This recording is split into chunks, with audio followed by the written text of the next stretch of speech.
प्यारे बच्चों नमस्कार। कक्षा 8 विषय हिंदी। जैसा कि कल के वीडियो में हमने पढ़ा था कि क्या निराश हुआ जाए,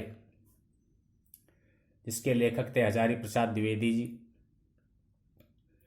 ये एक निबंध है जिसमें लेखक अपने मित्रों के साथ बस में बैठकर अपने गंतव्य स्थान पर जाना चाहता है, परंतु वो बस एक निर्जन सुनसान जगह पर जाकर के रुक जाती है और बस का जो कंडक्टर होता है वो वहाँ से साइकिल लेकर के फरार हो जाता है। बस में बैठी हुई सवारियाँ सोचने लग जाती हैं कि इस सुनसान जगह पर रात के 10 बजे हैं और अब कैसे हमारी जान बचेगी। उससे आगे बता रहा है कि बस में बैठे लोगों ने तरह तरह की बातें शुरू कर दी। किसी ने कहा यहाँ डकैती होती है, 2 दिन पहले इसी तरह एक बस को लूटा गया था, परिवार सहित अकेला मैं ही था, बच्चे पानी पानी चिल्ला रहे थे, पानी का कहीं ठिकाना न था, ऊपर से आदमियों का डर समा गया था।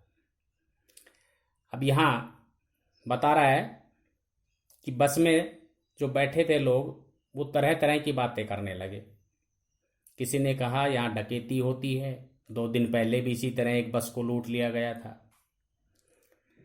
अब परिवार सहित अकेला मैं ही था, मेरे साथ मेरा परिवार था, बच्चे थे। बच्चे पानी पानी चिल्ला रहे थे, पानी का कहीं ठिकाना न था, ऊपर से आदमियों का डर समा गया था। अर्थात ऊपर से ऐसे आदमियों का डर और सता रहा था कि कहीं कोई चोर लुटेरे डकैत न आ जाएं। कुछ नौजवानों ने ड्राइवर को पकड़कर मारने पीटने का हिसाब बनाया। ड्राइवर के चेहरे पर हवाइयां उड़ने लगी। कुछ नौजवानों ने फैसला किया कि इस ड्राइवर को पकड़ करके पीटें, तो उस ड्राइवर के चेहरे पर हवाइयां उड़ने लगी, अर्थात वो डर के मारे भयभीत होने लगा। लोगों ने उसे पकड़ लिया। वह बड़े कातर ढंग से मेरी ओर देखने लगा और बोला, हम लोग बस का कोई उपाय कर रहे हैं, बचाइए, ये लोग मारेंगे। लेखक कह रहा है कि बड़ी ही कातर ढंग से कि ऐसी उसने मुझसे उम्मीद की कि शायद मैं उसे बचा सकूं। ऐसी निगाहों से वो देखने लगा और कहने लगा कि हम लोग बस का कोई उपाय कर रहे हैं, बचाइए, वरना ये लोग मुझे मारेंगे। डर तो मेरे मन में भी था, लेखक कह रहा है, डर तो मेरे मन में था, पर उसकी कातर मुद्रा, अब डर तो मैं भी रहा था, लेकिन जैसे ही मैंने उसका भयभीत चेहरा और मुझसे कुछ आस लगाए हुए उसका चेहरा देखा, तो देखकर मैंने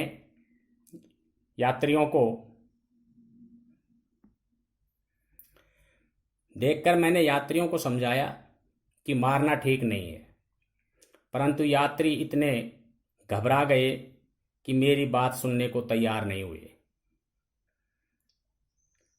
मैं यात्रियों से कहने लगा कि भाई इसे मारना ठीक नहीं है, परंतु यात्री घबरा गए और वो मेरी बात सुनने को तैयार नहीं हुए। कहने लगे, इसकी बातों में मत आइए, धोखा दे रहा है, कंडक्टर को पहले ही डाकुओं के यहाँ भेज दिया है। कि साहब इसकी बातों में मत आइए, ये हमें धोखा दे रहा है, इसने कंडक्टर को पहले ही अपने डाकुओं के पास भेज दिया है और ये अब स्वयं यहाँ रुक गया ताकि हमें डाकू आकर के लूट सके। मैं भी बहुत भयभीत था, लेखक कह रहा है मैं भी बहुत डरा हुआ था, भयभीत था, पर ड्राइवर को किसी तरह मारपीट से बचाया। लेकिन ड्राइवर को किसी न किसी तरह से मारपीट से बचाया।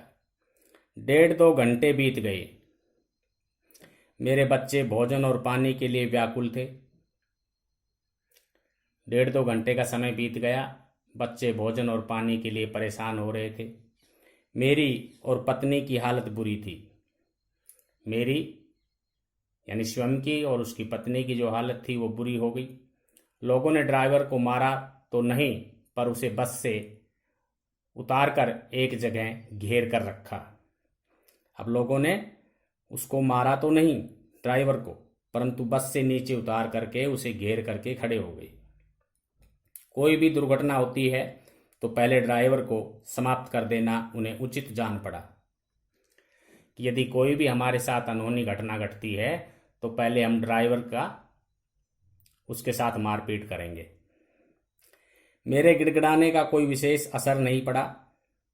मैं उन लोगों से विनती कर रहा था, गिड़गिड़ा रहा था, परंतु उन लोगों के पास मेरा कोई असर नहीं पड़ा। इसी समय क्या देखता हूं कि एक खाली बस चली आ रही है। उसी समय एक खाली बस चली आ रही है और उस पर हमारा बस कंडक्टर भी बैठा हुआ है।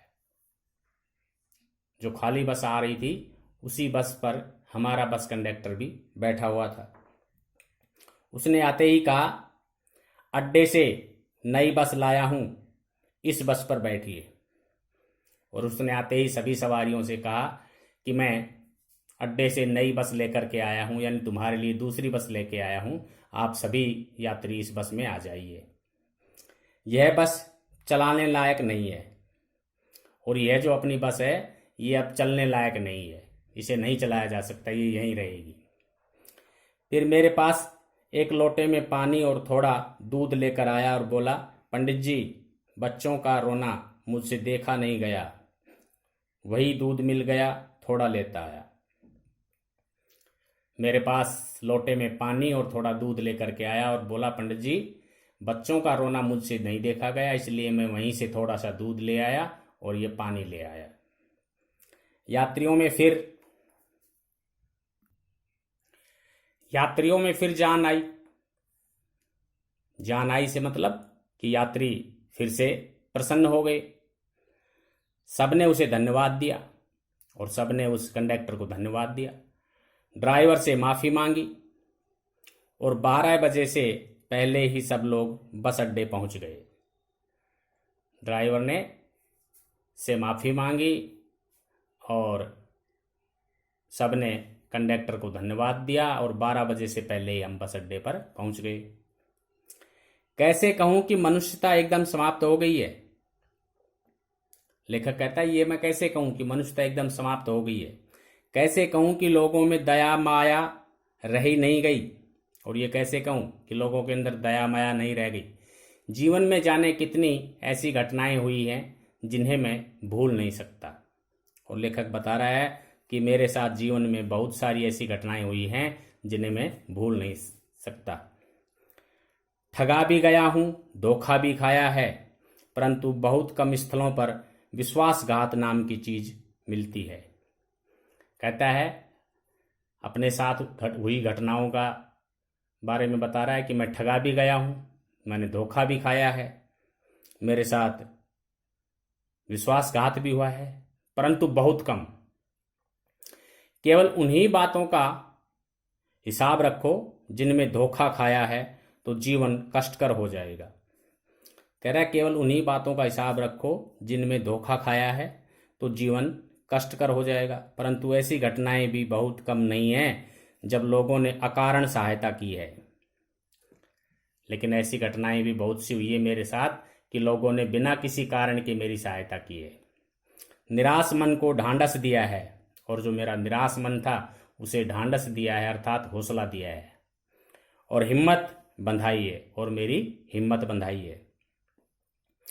कविवर रविंद्रनाथ ठाकुर ने अपने प्रार्थना गीत में भगवान से प्रार्थना की थी कि संसार में केवल नुकसान ही उठाना पड़े, धोखा ही खाना पड़े, तो ऐसे अवसरों पर भी हे प्रभु मुझे ऐसी शक्ति दो कि मैं तुम्हारे ऊपर संदेह न करूं।